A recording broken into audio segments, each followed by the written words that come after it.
Sa video natin ngayon mga maestro ay pag-usapan naman natin itong tungkol sa basic salary po ng isang Teacher 1. Ito po ay from Step 1 to Step 8 para po ngayong darating na fiscal year 2025. Ito po ay pag na-implement na po ang second tranche ng ating salary increase. So alamin natin kung magkano ba yung matatanggap ng isang Teacher 1 o mayroon pong salary grade 11 po mga maestro. Ayan. So pero dito sa di-discuss po natin, sa tatalakayin po natin, hindi pa po dito kasama yung mga deduction, of course, yung mga tax, yung mga PhilHealth, yung GSIS and other deduction, hindi pa po kasama. So basic salary lamang po yung ating pag-uusapan. Alright? So yan po, no?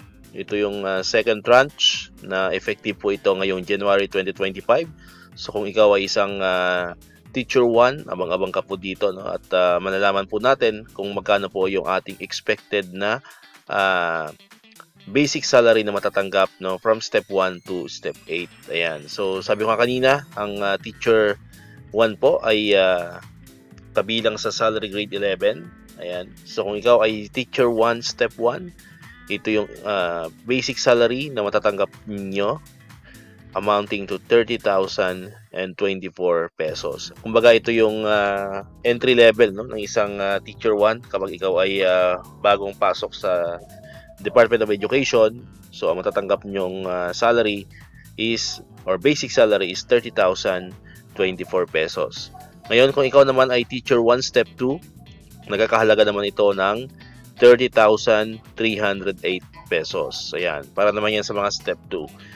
Ngayon, para naman sa Step 3, no? Teacher 1 Step 3, ang inyo naman matatanggap na basic salary is 30,597 pesos. Now, dako naman tayo sa Step 4, no? Teacher 1 Step 4, ikaw ay makakatanggap ng basic salary na 30,889 pesos. Pagdating ng Step 5, so Step 5 po is 31,185 pesos, no? Teacher 1 Step 5. Then kung ikaw naman ay Teacher 1 Step 6 naman, ang inyong expected basic salary naman is 31,486 pesos.